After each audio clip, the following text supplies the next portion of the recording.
Hello, good evening. This is my second recording, and it's all about this book which was recently published, and I want to talk about it. The book is called Brave New World, as you can see, and it's in 2 volumes because as I wrote this book, it turned out longer than initially planned, and the publishing house, World Scientific, decided to break it into 2 volumes. The first volume has a subtitle, Electronics from Telegraph to Computer, and the second volume has a subtitle, Electronic Technologies, Devices and Their Evolution, and it has a different picture on the cover which shows a large processed wafer, something that people do in silicon technology, and one of my chapters is about that great silicon technology. But now I already made the first recording in which I sort of introduced myself and said a few words about why I wrote this book. Perhaps now I should continue and try to get into the essence of the book. And I have a little problem deciding what to talk about. It would be silly to just retell the book in my own words, so to speak, even though it's written in my own words too. But I cannot read from the book. That would be even sillier. So I have to probably pick a few interesting and important subjects from this book and talk about them. Well, let's say a few words. Let me say a few words about the title. As many of you probably know, as many of you must know, the phrase "Brave New World" is coming from The Tempest by William Shakespeare. This is what Miranda, the daughter of sorcerer, what's his name, Prospero, I think. The daughter of Prospero, Miranda, says when she sees sailors disembarking on this remote island where they live in the Tempest, and she says, "Oh, brave new world and such people in it." And it's a brilliant phrase by itself. I don't know, people just love it. It's what Shakespeare did sometimes. He just combined words in such a beautiful, poetic way. But then it became more widely known, this phrase "Brave New World," because it became a title of a book written in the 20th century by Aldous Huxley, a British writer who wrote what is called a dystopia, a book about the future in which that future didn't look very nice. In fact, it was quite scary. And he called his book Brave New World. And some people thought, I read about this, that some people thought that he used that phrase because he thought that Shakespeare used it ironically, because the sailors were half drunk and they were not such beautiful people, but Miranda, who never saw anybody else in her life, apparently was impressed with them or taken by them. So Brave New World, and I called my book Brave New E-World because E stands for things electronic, as you probably all know. Now let's start talking about electronics. The first thing is that it's a nebulous concept.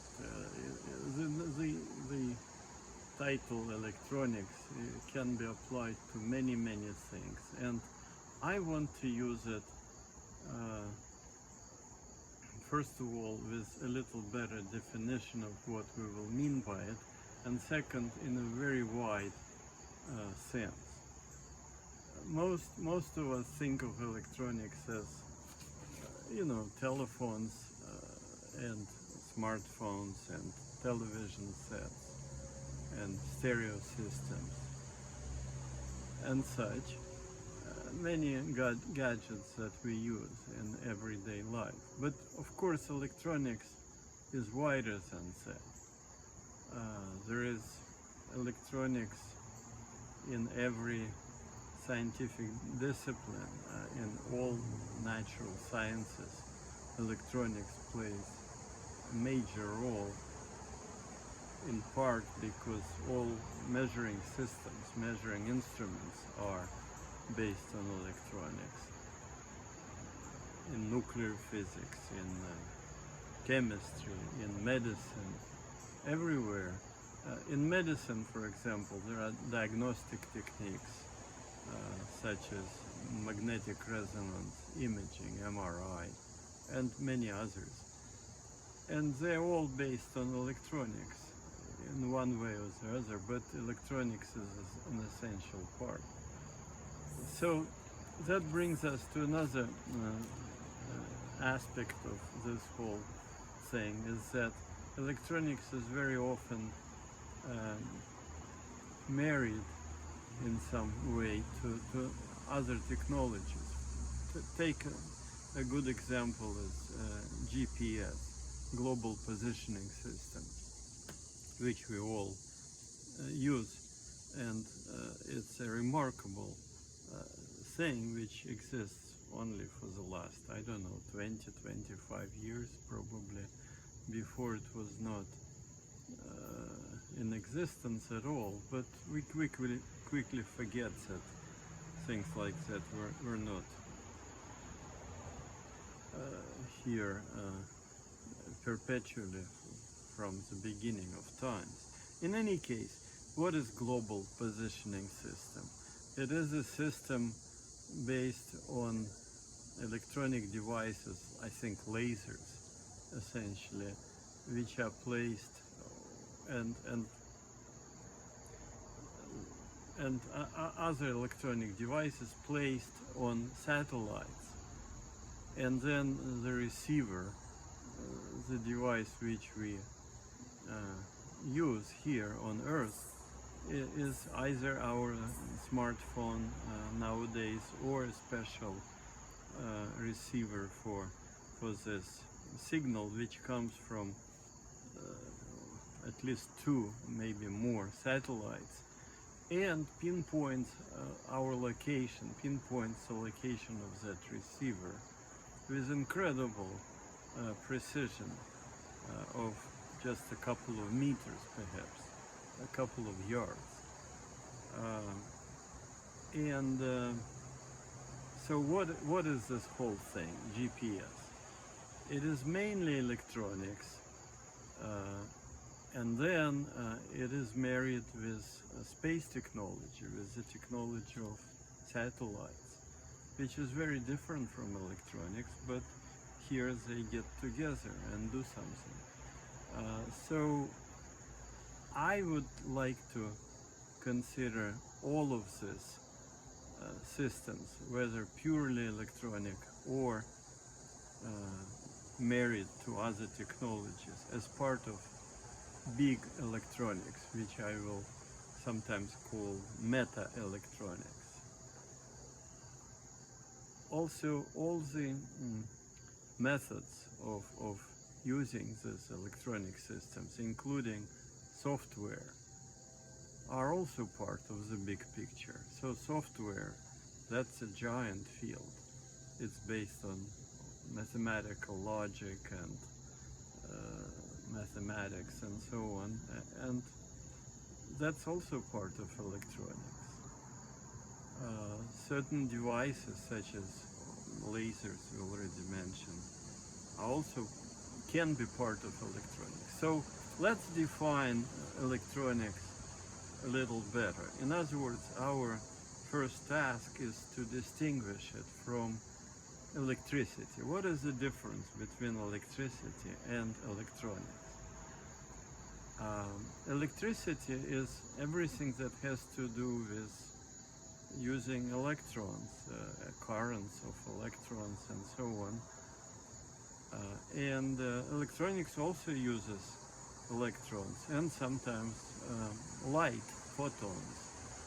So a physicist would say that all of this is based on electromagnetism, and that encompasses optics and electricity, electromagnetism, a little more general. But what is the difference between applied electromagnetism and electronics? And the difference is that electronics always deals with information. I think that's a good way to distinguish. For example, people produce electric power in power stations. For example, in Niagara Falls, electric power station, big turbines are being rotated by the falling water. This rotation, when it's coupled with magnetic fields and so on, using Faraday's law, the law of electromagnetic induction, this rotation can be transformed into electricity. And naturally, in that case, electricity comes as a sinusoidal variable signal, and that's what being transmitted with some other tricks, but transmitted through the long wires to various places. Is that part of electronics? I don't think so, because information is not involved here. The signal which is being transmitted from Niagara Falls to, let's say, New York City is uniform. It is not constant current, it is variable current going back and forth, what is called alternating current, AC, alternating current.